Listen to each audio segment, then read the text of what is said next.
And this is Jim from Safety Wars. Before we start the program, I want to make sure everyone understands that we often talk about OSHA and EPA citations, along with some other regulatory actions from other agencies, legal cases, and criminal activity. Everyone is innocent until proven guilty in a court of law. Proposed fines are exactly that, and they are often litigated, reduced, or vacated. We use available public records, news accounts, and press releases. We cannot warranty or guarantee the details of any of the stories we share, since we are not directly involved with these stories, at least not most of the time. Enjoy the show. This show is brought to you by Safety FM. And from the border of liberty and prosperity in the highway to the north, it's Jim Posel with Safety Words. For Thursday, July 25th, 2024. How's everybody doing out there? Tell you what, I got a lot of comments on last night's show. So, they went along these lines. We should not be applying human and organizational performance stuff to the whole situation with the Secret Service. Well, I tell you what. I disagree with this. We need to get to the bottom of things and then figure out what to do with that. I have a feeling that what happened to President Trump a couple of weeks ago, not going to happen again. I'm sure that they are at the top of their game and they're very focused on what they're going to do. Number one. Number two, we want to get more information. We do not have context. Hopefully by the end of a couple of weeks, hopefully it's not going to go on for too long, we'll be able to go in here and figure out what happened. And if someone has to be let go, they need to be let go. I don't know, but that's not our first thing. First. Second question I got on the program from yesterday was, whatever happened to the employee that sort of like got wrongfully fired there? Well, he went on a downward spiral and died shortly thereafter, about a year and a half afterward. All right, with that. Just never recovered from the whole thing. And that's what happened. And that is why we do not go out there and automatically fire someone. We automatically, we're going to make them play. And we're going to go out there and blame, shame, and retrain them. We don't do that. Now, we're going to be discussing at length today, and this is probably for your Safety FM listeners. We'll be going over the hour here. This is focused to anybody who has to deal with industrial painters. As you know, and as you may know, might not know, whatever, I worked with industrial painters for the majority of my career as clients, right? And as a direct employee, direct hire. So I know a lot about painting.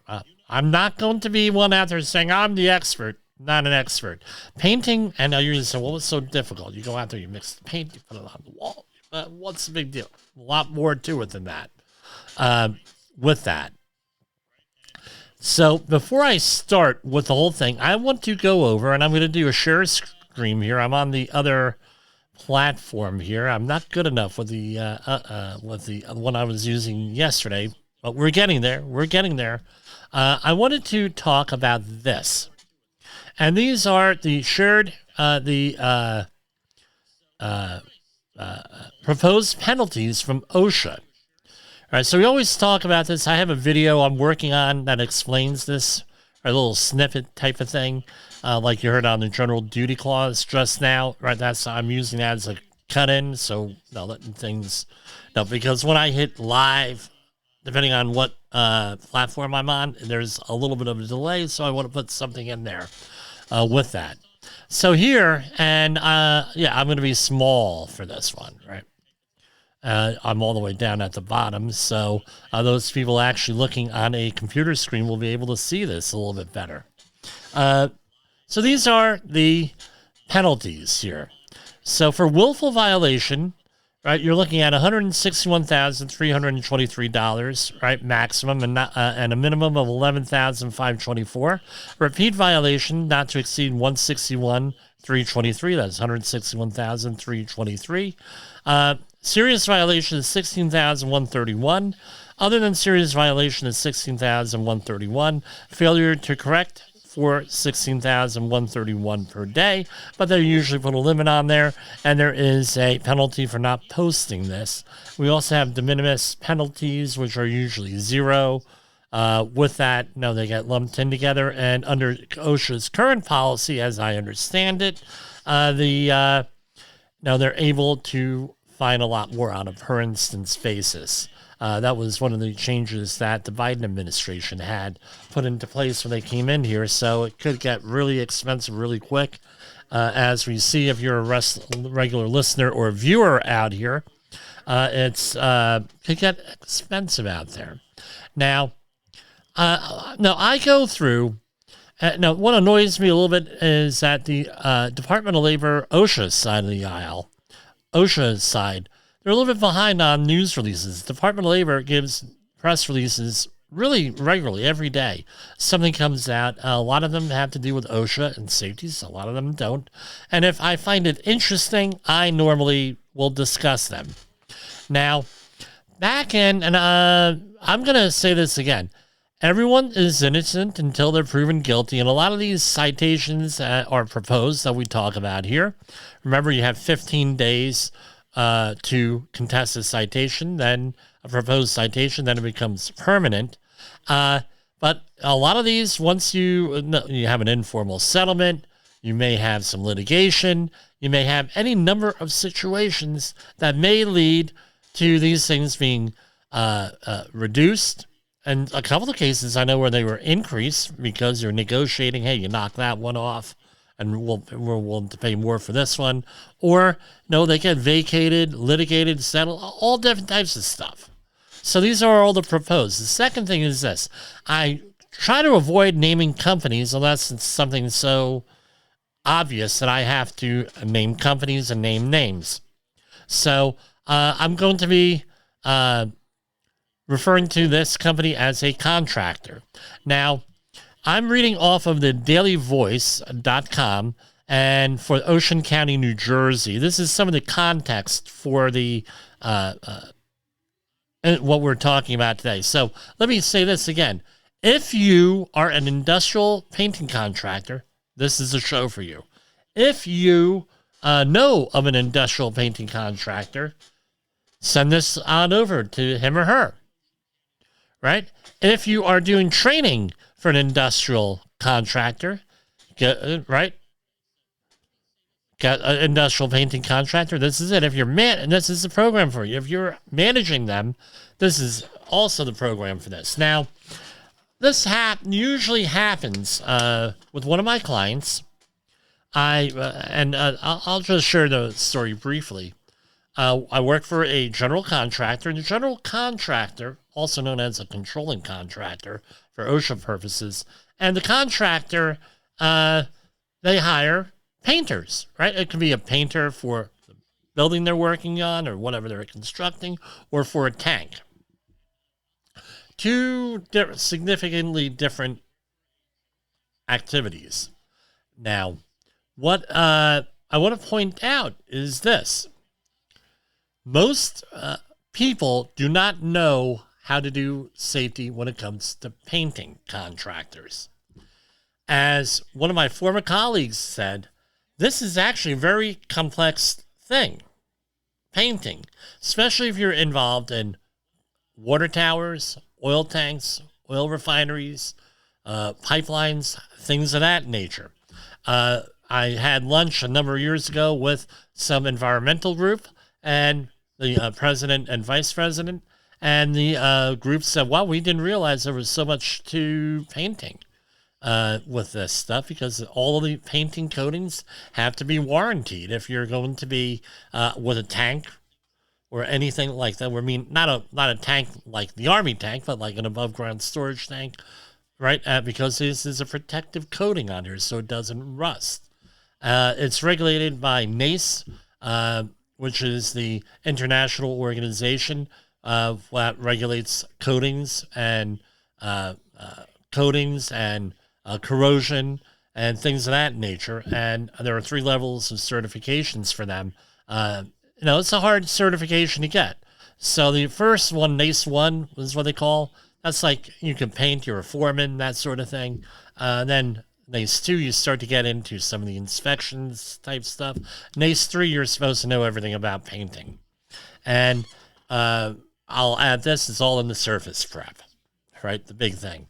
Now, so it's a very complicated activity. And what happens is I had one contractor that came out to paint a tank, above ground storage tank. And I said, okay, let me see you're going to be abrasive blasting. We're not allowed to call it sandblasting, abrasive blasting.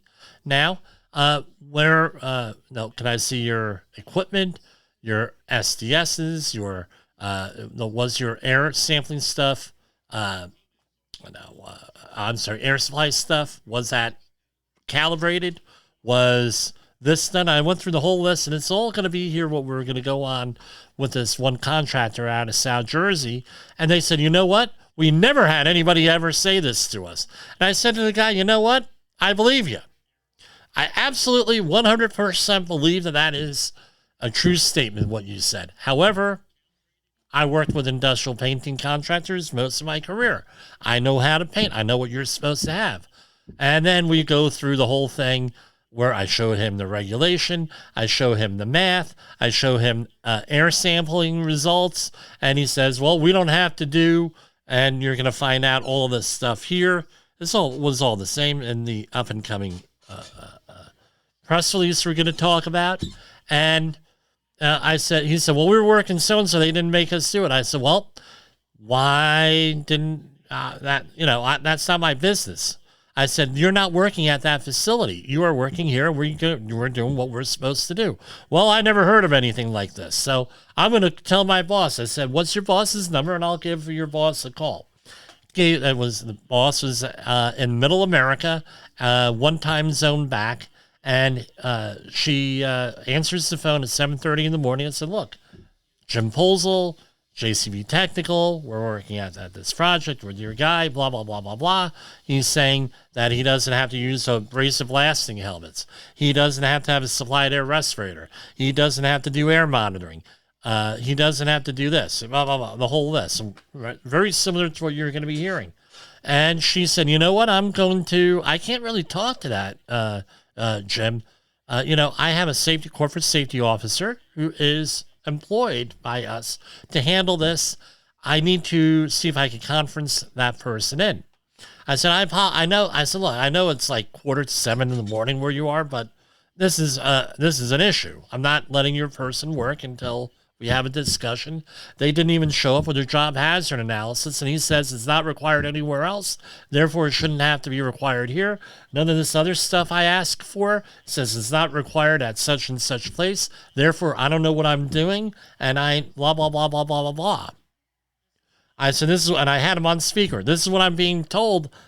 I said, I'm going to tell you, you're not working unless this stuff happens. I'm sorry. And by the way, you were given the corporate safety plan before you came to the job. You had to issue your corporate safety plan for us to review.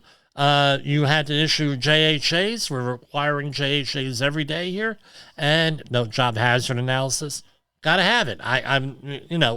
We were being heavily scrutinized here. Okay, well, and I said, plus, the last crew that you sent over here from your company that built the above-ground storage tank had everything in place. I said, it was great. No, usually the tankies, what they call constructing these tanks, usually they're the ones you got to worry about. Your company came here, and they told me what they were going to do. They said, these are our stuff, and this is what we're going to do. And everything was 110% of what it was supposed to. And I didn't have a problem. Now this crew is like totally the opposite. Fainting crew. So anyway, she got the other person on by the time we had this conversation. And the corporate safety director says, hey, Jim, is it? I said, yeah. I said, look, I explained to her the issue, everything that's going on. And I said, what's going on here? And she says, well, we do require abrasive lasting hoods in supplied air when we're abrasive lasting. I said, okay. I said, do you have air sampling results? She says, hang on a minute. Let me get them. Usually that's a Stalling thing. And I had my air sampling results, right, from my experience. No, I had written them down. I knew what they were. And she says, our air sampling results are this, this, and this. I said to the guy, look, I told you what they were going to be before I even spoke to this person. I said, so you're in supplied air. And I said, well, what about the JHA? She says, well, you got the JHA. He said, yeah, I got it in the truck. And it went down and down and down. And, the other things were they didn't have their equipment calibrated for carbon monoxide. We're going to talk about that. They didn't have anything. So I don't know. It seems to be a cultural thing with some painting contractors out there where people do not know what they're looking at, safety professionals. They're not sure. They're not educated. There are a lot of different exposures, and they say, well, you know what? They don't know what they're doing, so I'm going to leave them alone. And that, in all likelihood, is what happened to this person and their crew, this foreman and their crew, repeatedly. Because, one, he told me, number one, and number two, in my experience with that, no one, not even a lot of certified industrial hygienists, know about this stuff. Pardon me. So, this is the context that we're doing here with this here. So, this took place here. This is from Daily Voice, Ocean County, New Jersey. July, the author of this is, I want to give proper attribution. By the way, it's a good article.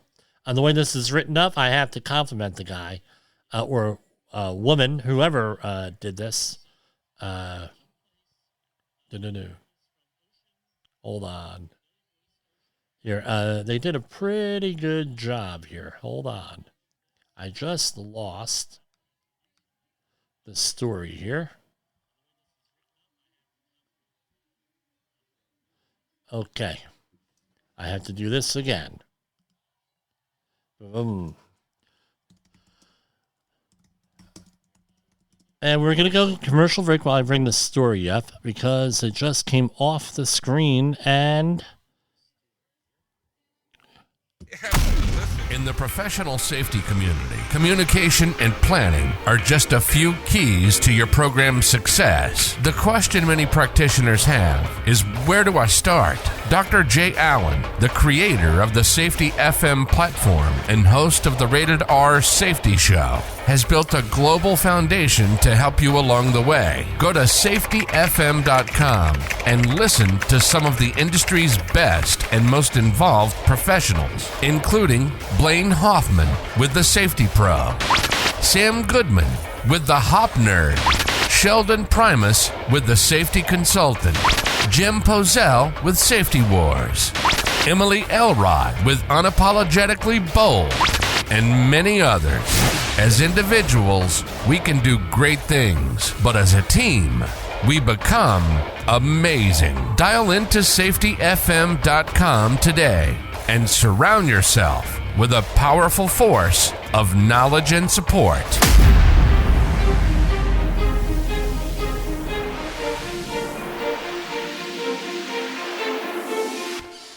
From the front lines of the safety war, it's Safety Wars, with your host, Jim Posel on Safety FM. Get ready to face the harsh reality. That's right, get ready to face that harsh reality. A painting contractor, this is from worker fell 80 feet inside Jersey Shore water tower. Painting contractor fined $485K. Right, and that's a proposed penalty here, right? And the story is by Chris Spiker, and this is from the Daily Voice, Monmouth County, New Jersey. A painting contractor was facing nearly $500,000 in fines after a worker fell 80 feet to the bottom of an Ocean County water tower without safety gear, officials said. The U.S. Department of Labor cited, and this is proposed, right, penalties for 3 willful and 19 serious violations, the Occupational Safety and Health Administration said, the news release. OSHA said the contractor did not install required safety equipment to prevent an employee from falling inside the Bayville water tower back in January. An employee suffered numerous injuries, and this is a quote of Paula Dixon-Roderick, the OSHA director for South Jersey. An employee suffered numerous severe injuries because their employer did not make sure legally required fall protection was provided for workers climbing up and down the inside of an 8-story water tower. We intend to hold employers responsible when they fail to follow rules put in place to protect safety and health and well-being of workers. Aqua, New Jersey, they're apparently the host employer, contracted a company for the maintenance and repair project. The contractor hired workers to sandblast. We don't call it that anymore. It's abrasive blast. And paint the tower's interior and exterior, along with replacing a ladder used to get to the top of the tower. Inspectors said the worker fell while climbing a maintenance tube ladder into the water tank, and the company was cited for not making sure workers had fall protection, among other things. So that's the context of this. And no, that was earlier this year that happened, and we are going to do a share screen here. And we're going to go to the actual Department of Labor documents for this. So, and again, I'm going to be small on here. Usually I do side by side, but I want to make sure that people actually see this stuff as clearly as possible. So, Department of this is the news release from the Department of Labor. This was yesterday. I missed it yesterday. Otherwise, I would have talked about it. Department of Labor cites South Jersey Water Tower Company, blah, blah, blah, blah, blah. And we're going down. Let me make sure this is on. Hold on. Yes, it's on. All right. Inspectors with OSHA determined that the company employed workers who sandblasted the paint tower's interior and exterior and replaced the ladder attached to the structure to access the tower's peak. OSHA learned the injured worker fell while climbing a maintenance tube ladder into the water tank. And going on, that was the same quote. It was an 8-story water tower. In addition to failing to protect employees from hazards, the company exposed employees to respiratory injuries and hearing loss while working in a permit-required confined space, fire and exposure hazards, and long-term lung damage related to unsafe levels of silica dust. So maybe they were sandblasting, right? They usually use Black Beauty on a lot of this stuff. For newer construction, they use an older material called Starlite, which is basically sand, right? And it's within certain levels. Some of the other abrasives that are used in the industry are garnet. That's another common one for this. And the reason why they moved to these other things is that from sand is specifically because of silica dust. Specifically, OSHA cited the company with 3 willful and 19 violations. And they have a big, long list here, as you can see. And there was a previous history with OSHA where the company was cited in 2017 for not having a rescue plan. Aqua, New Jersey, which is the host employer, is a subsidiary of Aqua, a water supply company operating in 8 states. Contracted the company based in Millstone Township for the maintenance repair project. And the company has been around for 30 years and going on and on and on. Now we're going to go right to the citations here. As I said, if you are, we'll take a break at a certain point in here and, right with this, and this, we're going to probably go overtime on here. So we're, so, you know, just to, so if you're a Safety FM listener, you can pick this up on the podcast tomorrow. That's the Safety Wars podcast, and this is Safety Wars. You are listening to Safety Wars. Tomorrow's Safety Today. Okay, and close, and this is usually where it goes. Starts out, this is 39 pages. We'll go through most of it, I guess. Now, a lot of these may be per instance type of things and, you know, maybe repeats on here. And so what you normally get is something like this on OSHA letterhead, telling you what your rights are and some other stuff in here. A little bit of background information on an informal conference and contesting citations. And this is signed by Paula Dixon Roderick, the area director. So this here says when the inspection dates were. It was the inspection dates between 1/25/2024 and 7/16/2024. The issuance date was 7/16/2024. Where did this happen? In Bayville, New Jersey, on Route 9, 1016 Route 9.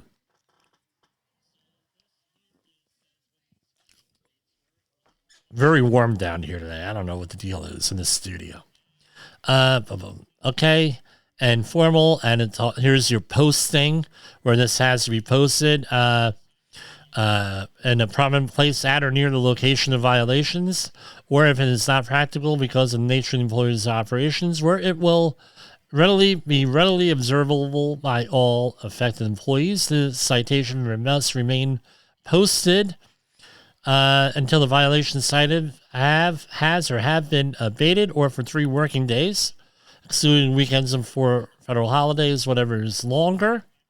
They have 15 days to contest this. And then your right, and then the payment rights under this as a right to contest, the penalty, right, payment information, notification of corrective action, and you have a worksheet here, right? Here, I'll get to that in a minute. Employer discrimination is unlawful. So that's the whistleblower complaint that's listed in 29 CFR 1977. Right? Employer rights and responsibilities, a notice to employees, and inspection activity data. And all of this is available on their, even if they don't have a press release, this is available on the establishment search option under OSHA. .gov. Notice to employees of informal conference. So here's another one. An informal conference has been scheduled with OSHA to discuss this. Blah, blah, blah. And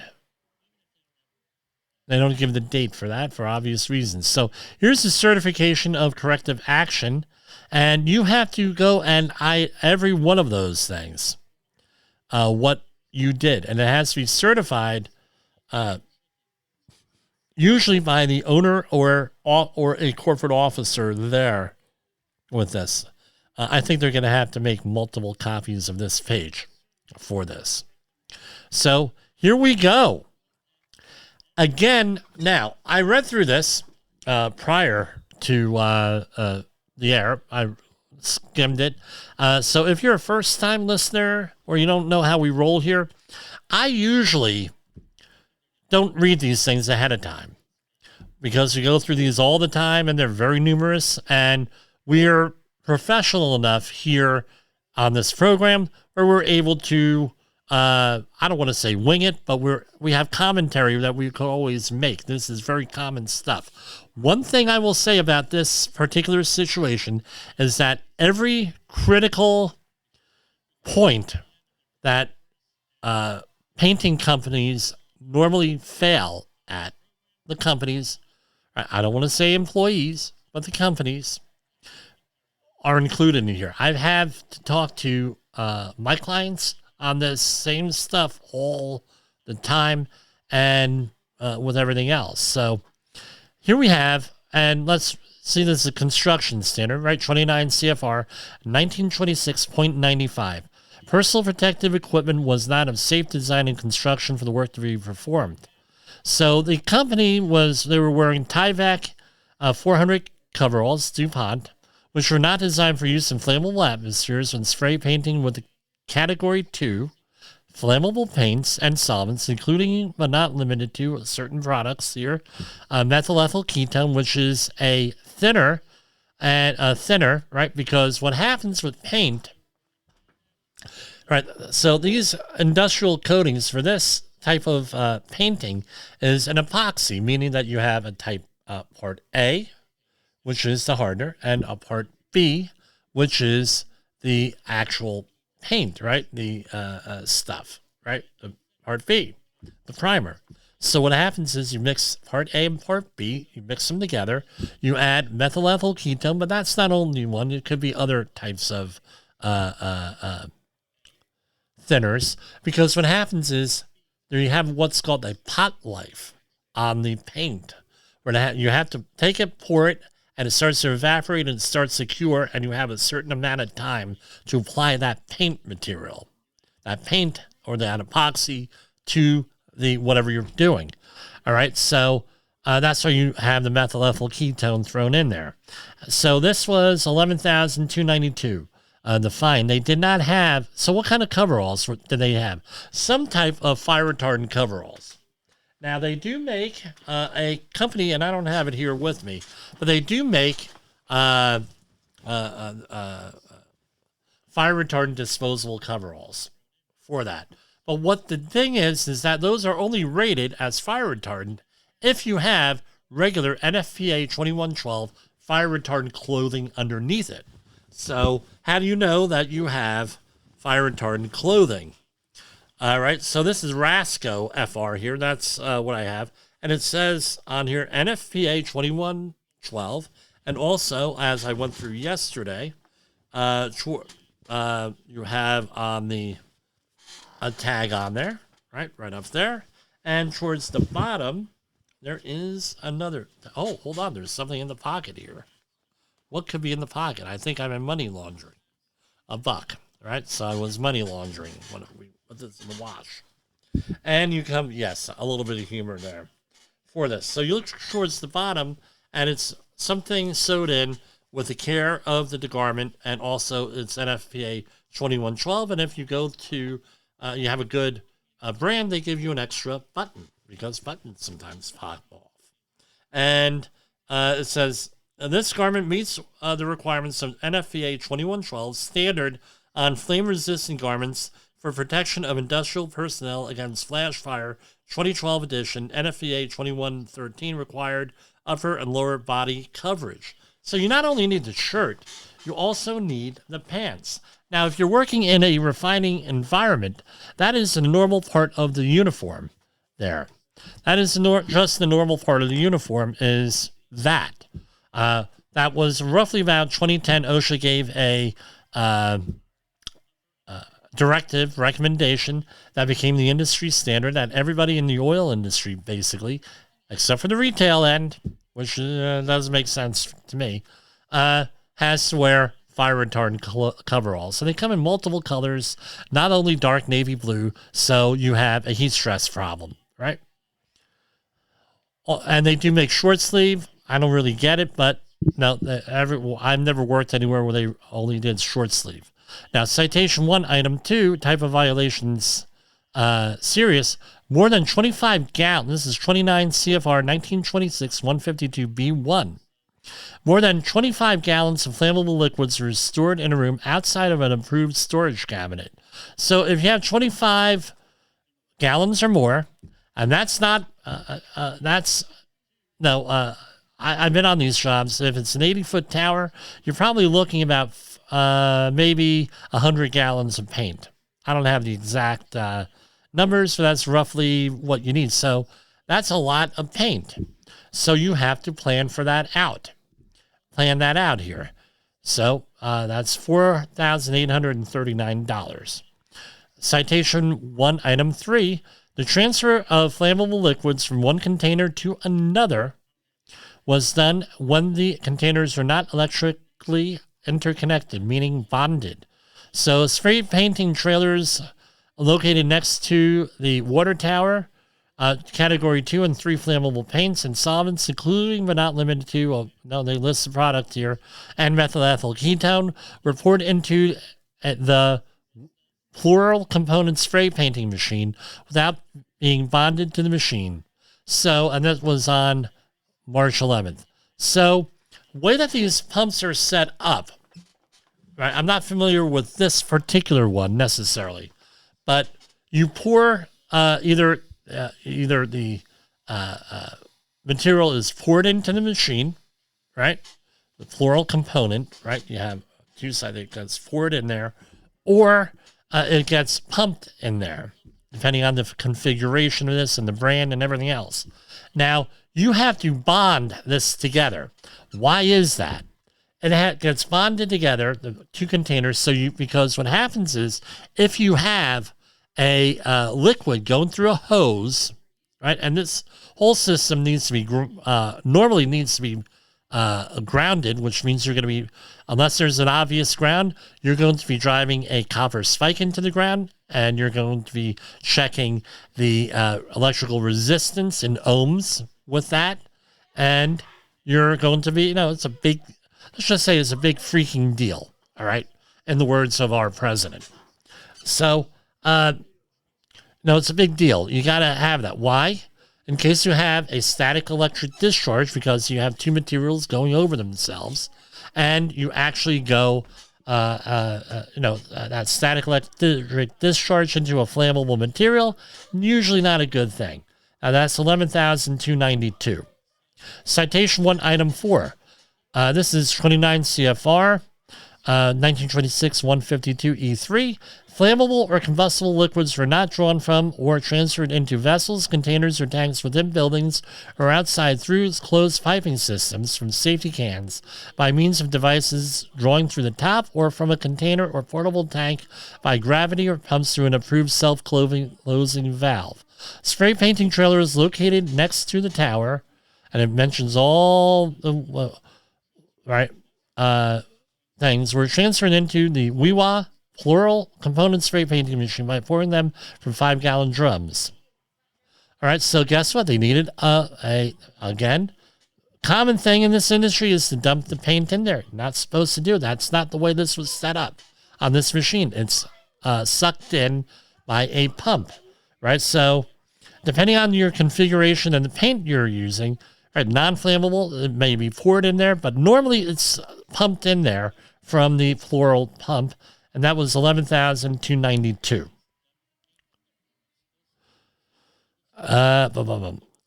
Citation 2, Item 1. Where total length of a climb equals or exceeds 24 feet, fixed ladders were not equipped with one of the following: a ladder safety device, self-retracting lifeline, and rest platforms at intervals not to exceed 150 feet, or a cage or well or multiple ladder sections, each ladder section not to exceed 50 feet in length. Ladder sections were not offset from adjacent sections, and landing platforms were not provided at maximum intervals of 50 feet. Pine-walled aqua tower located, blah, blah, blah. Workers were exposed to fall hazards of approximately 105 feet to ground while climbing water tower access ladder to shot blast and paint the interior of the tank. There were no ladder safety devices, so they were apparently free climbing here, what they call free climbing, F-R-E-E, free climbing. There are no ladder safety devices or self-retracting lifelines for them to use. Now, this was observed on or about January 25th, so this is back in January. They have to submit an abatement document here with this by August 9th. Proposed penalty, $112,926. So this was a willful serious violation here. So on that particular day, they had 151,641. Now, I'm going to bet money here that the compliance officer who was doing the inspection here notified them of this stuff at the time. I'm going to say that's normally, in my experience, what happens. Now we're going to cycle through the next thing. So with that, now, okay. This is for citation for the next group of citations. The inspection was 2/28, 2024. And so this is a separate inspection. And we're not going to spare you the front matter here. The alleged, right here, boom, boom, boom. The alleged violations have been grouped because they involve similar or related hazards that may increase the potential for injuries or illnesses. When did this occur? Hold on.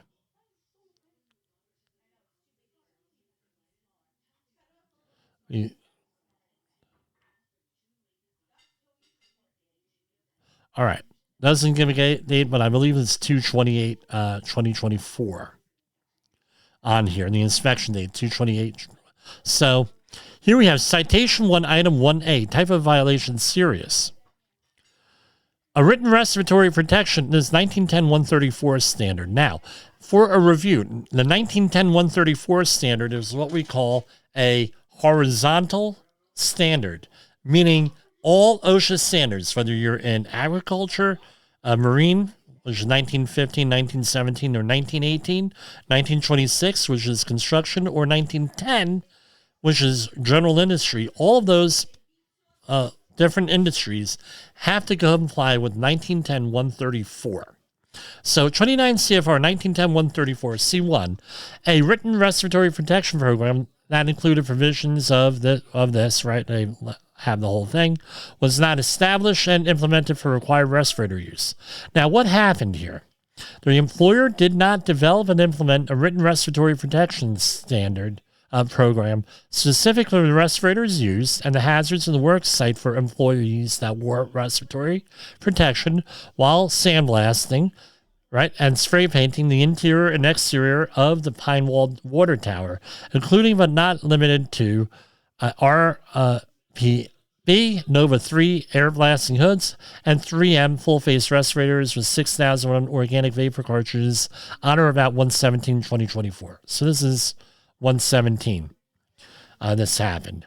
Fine, $8,000 and some change. Citation 1, Item 1B. The employer did not provide comprehensive, understandable training which occurred annually and or more often if necessary. Pinewall Aqua Tower. The employer did not provide respiratory protection training to employees required to wear Nova 3 air blasting hoods and 3M full-face respirators with 6,001 organic vapor cartridges while sandblasting and spray painting the interior and exterior of the water tower. Nothing on there. Zero. Like I said, was grouped together. Citation 1, Item 1C. Selection of appropriate respirators was not based on the respiratory hazard to which the worker was exposed and user factors that affect respiratory performance and reliability. So Pinewall Aqua Water Tower in interior section. Employees spray painted the inside of a 1.5 million gallon water tower using this product that contained 5 to 10%. So this is actually in the paint. Microcrystalline silica while wearing 3M full face respirators with organic vapor cartridges without HEPA filters, meaning the P100 cartridges. So you're dealing with a dust here, and they were just using organic vapor cartridges, right? An employee who spray painted the inside of Pinewall Tower using the paint for 473 minutes on 3/11/2024. Again, OSHA came back. When you know that they're coming back, I don't know why people don't go and get their Guvno together. I really don't. Right, an employee who sprayed the inside of the Pinewall Tower, blah, blah, blah, because these are OSHA results here, right? 8-hour time-weighted average of 37.45 micrograms per meter cubed, which was 1.5 times the action level of 25 micrograms per meter cubed. Wait until you hear the hearing protection. You're going to love this one, guys and gals. The employer did not provide and require the use of particulate cartridges. Zero. So they were just using organic vapor cartridges when they had a respirable crystalline silica hazard, right? That's problematic. Citation 1, Item 1D was oil lubricated 1910-134. Oil lubricated compressor used to supply breathing air did not have a high temperature or carbon monoxide alarm or both. That's a critical one. Just because you have a supplied air respirator, in this case a blast hood, you must have a calibrated carbon monoxide monitor on that. Why is that? You may say, well, Jim, we're using a certain brand that has filters in it, blah, blah, blah. Why do we need to use a carbon monoxide monitor? It's because the carbon monoxide monitor cannot be filtered out, right? Maybe there's some exotic filter, but typically that's not filtered out. So would they put in a inline carbon monoxide monitor in there? Just something in there, right?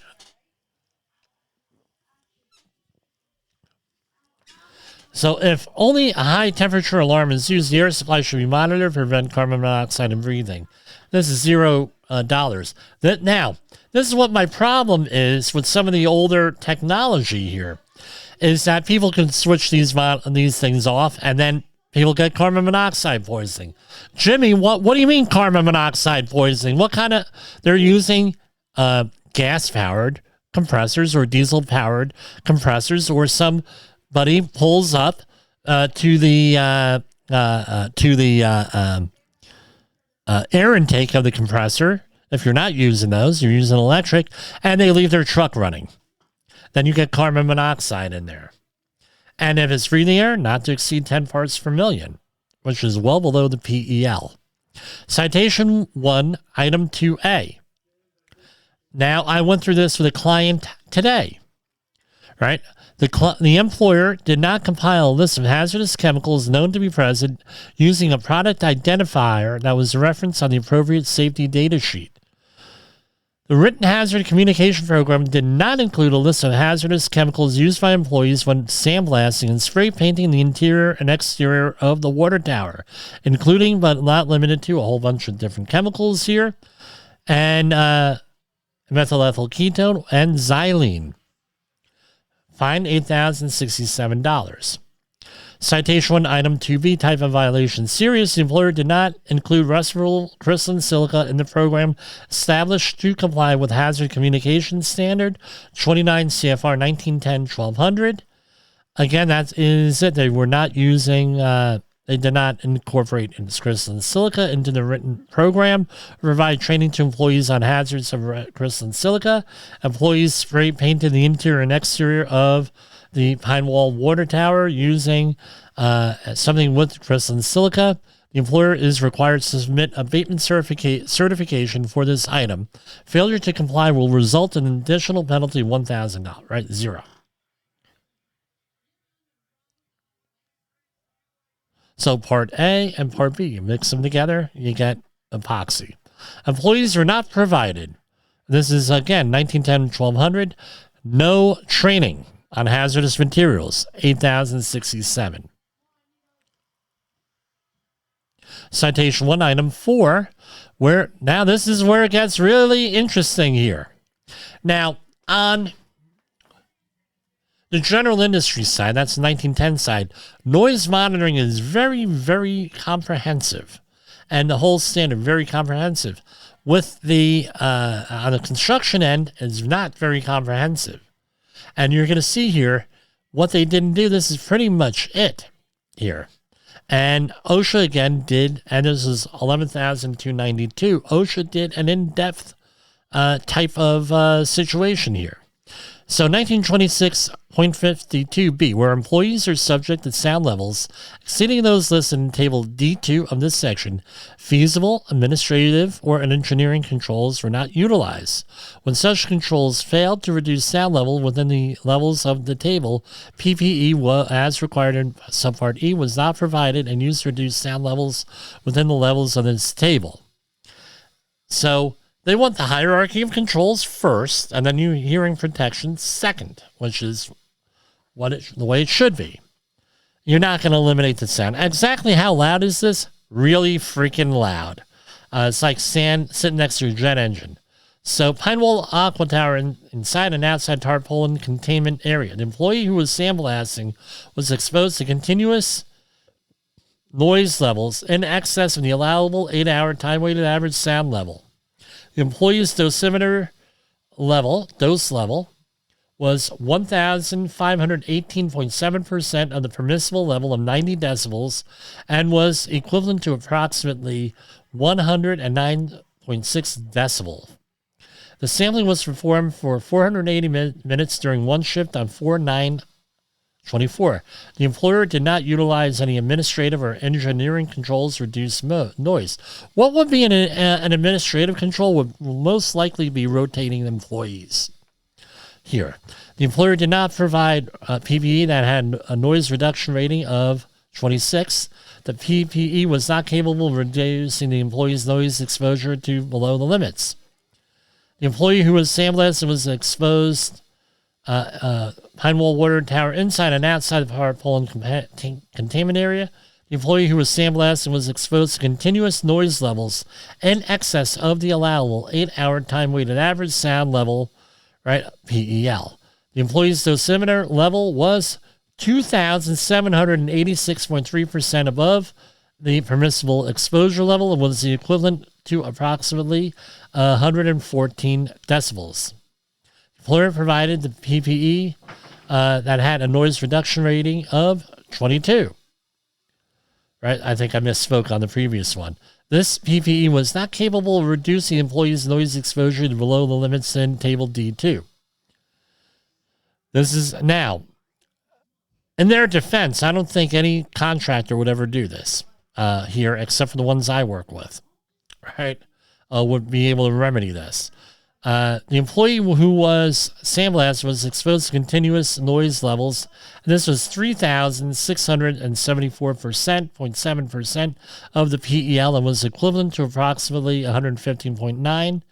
And again, noise reduction rating of 26. So unless that these are fitted, right, you have to use a correction factor on here, which is -7 from this and that number divided by 2, and that gives you the corrected noise reduction rating for this type of equipment, right?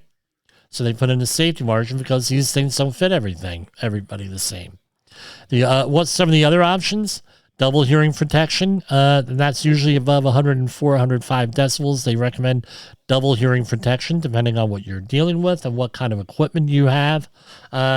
And rotating employees, putting some type of insulation around the abrasive blasting equipment. Anything like that is what they're going to recommend. Right? So 1926-1153, the employer did not assess the exposure of each employee who was or may be reasonably expected to be exposed to residual crystalline silica at or above the action level. That's 11,292 with that.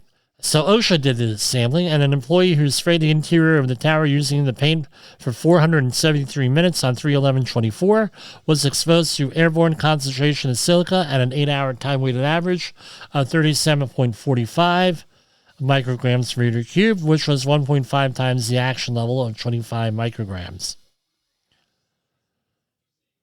The exposure control plan did not contain a description of tasks in the workplace. And that involved exposure to residual crystalline silica. The exposure control plan did not include the use of Part A of the epoxy that contained 5 to 10% microcrystalline silica and was used to spray paint the interior. Right? $8,067. Citation 1, Item 8. Here. The exposure control, 1926-1153. The exposure control plan did not contain a description of the engineering controls, work practice, and respiratory protection with this. Again, why wouldn't they? They're using the wrong cartridges. $8,067. Citation 1, Item 8. The employer did not provide testing and monitoring equipment needed to comply with paragraph E.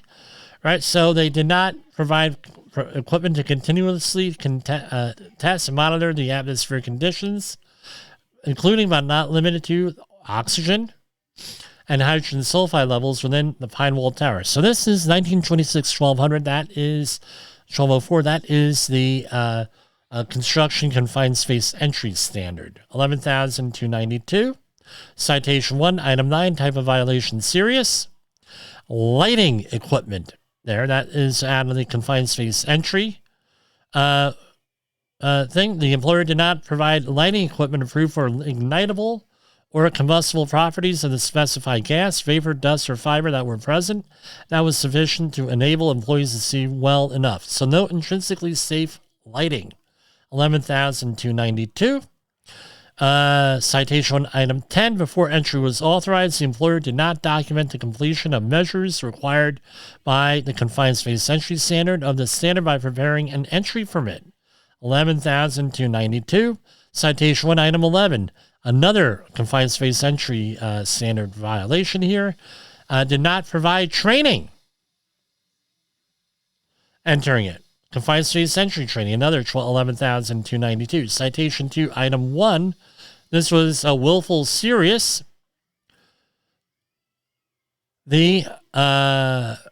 This is off a permit on the confined space entry standard in construction.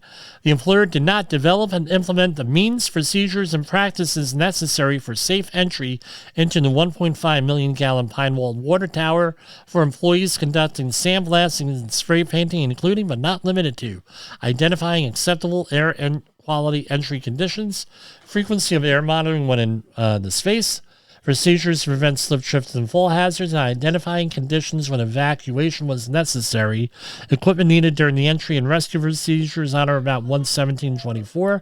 That was willful. That is 112,926. Citation 2, item 2. Type of violation, willful serious. Again, permit required confined space, 1926-1200. 4. Here, the employer did not develop and implement procedures for summoning rescue and emergency services, including procedures for summoning emergency assistance in the event of a failed non-entry rescue, for rescuing entrants from permit spaces, and for providing necessary emergency services to rescued employees, and for preventing unauthorized personnel from attempting a rescue. Again, nothing included there, 112,926 for a grand total of 333,939 on that one. I'm going to do the outro for this, and I will come back with some additional commentary on this. The views and opinions expressed on this podcast are those of the host and its guest and do not necessarily reflect the official policy or position of the company. Examples of analysis discussed within this podcast are only examples. They should not be utilized in the real world as the only solution available, as they are based only on very limited and dated open source information. Assumptions made within this analysis are not reflective of the position of the company. No part of this podcast may be reproduced, stored in a retrieval system, or transmitted in any form or by any means, mechanical, electronic, recording, or otherwise, without prior written permission of the creator of the podcast, Jay Allen.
Okay, I am back here. Took a little break there. Some additional commentary. What's the PEL for respirable crystalline silica? This is out of 1910-1053C. Permissible exposure limit is 50 micrograms. So the action level is at 25 micrograms per meter cubed. And what that is the... At 25, you have to start sampling, you have to do an evaluation, and there's a whole bunch of other requirements. So at 50 micrograms per meter cube, which is not a lot, that's when you have to start with controls, respiratory protection, and everything else. I didn't want to go too deep in here, but there is a table in here. Hold on. Oh, this is 1910, not 1926. So that's why there's not a table. The 1926 standard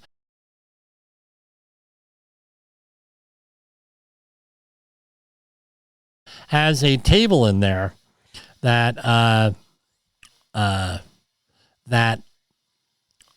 essentially, right, this is what happens when you do it on the fly. That tells you what you are doing, what you are doing, and what kind of protection do you need. Let me get back to that.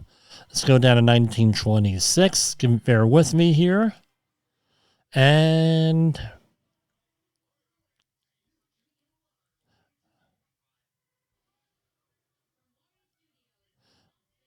sorry about that, guy, folks.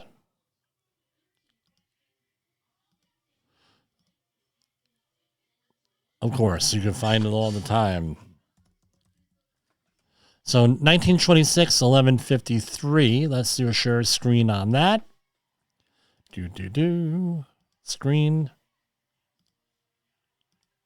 So here we have this, right? So the PEL is still 50, but here we have table 1, specified exposure control methods when working with material containing respirable crystalline silica. They have different types of things. So if you're doing stationary masonry saw, for example, you saw equipped with integrated water delivery system on here, right? Operate and maintain tool in accordance, and no respiratory protection. As long as you have water and it's less than 4 hours, right? Or greater than 4, right? With that. But going on, you have everything here. So let's go down here to see if they have abrasive blasting. They do not have that abrasive blasting on here specifically with this, but in the table, but they do have it with other things. So, something to consider here.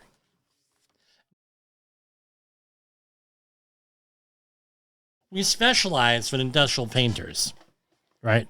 The other thing is this, with the pour pump, depends on how it's set up, but whatever you're doing, you have to minimize, right? When you're transferring materials from one container to another, you have to consider the possibility for a static electric discharge into flammable material, which may ignite.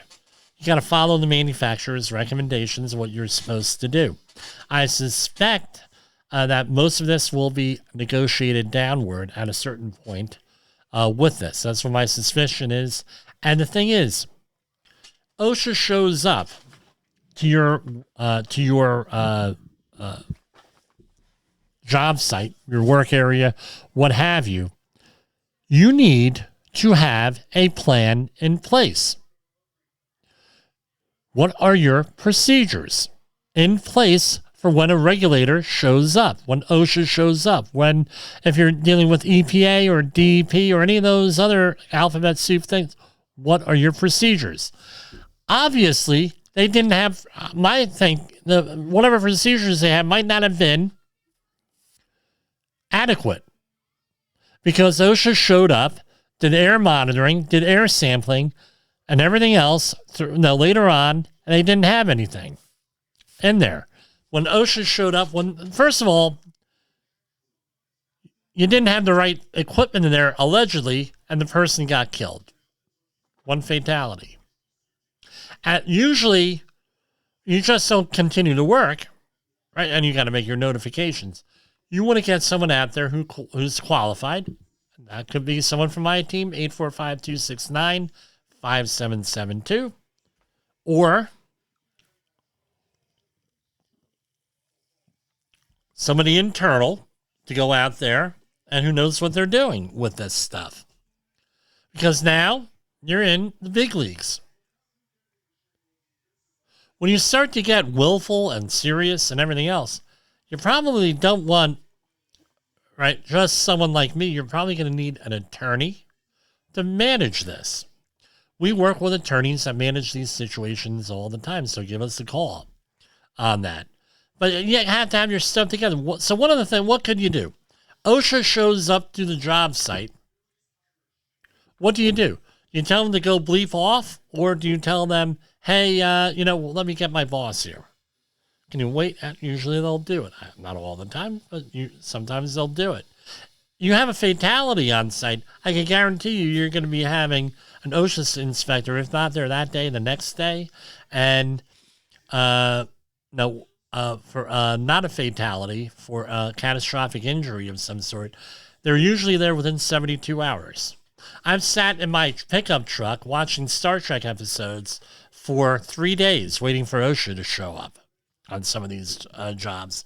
And that's assuming that they're in compliance.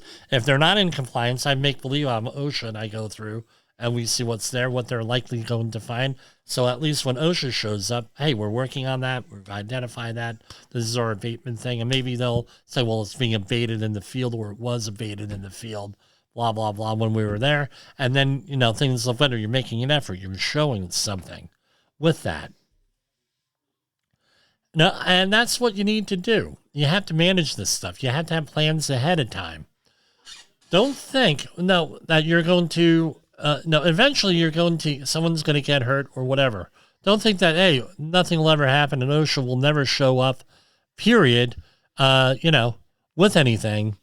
No, will never show up. That's not a reasonable thing to do. Now, we do OSHA 10-hour construction outreach training, 30-hour construction outreach training. We also do authorized and competent person fall protection training, right, up to the latest ANSI standards. We do all this training for you. We've done work with industrial painters. We know what's going on with them. We have a whole staff of people to deal with these situations. So give us a call, 845-269-5772, like it says on the bottom of your screen, or you can contact me at jim@safetywars.com. We'll take care of you with this. That's all I have for tonight. You already got the outro with the, for the Safety FM folks, and we'll be posting this later tonight. Right? This is posted on our YouTube and everything else. And I will see you on our next Safety Wars.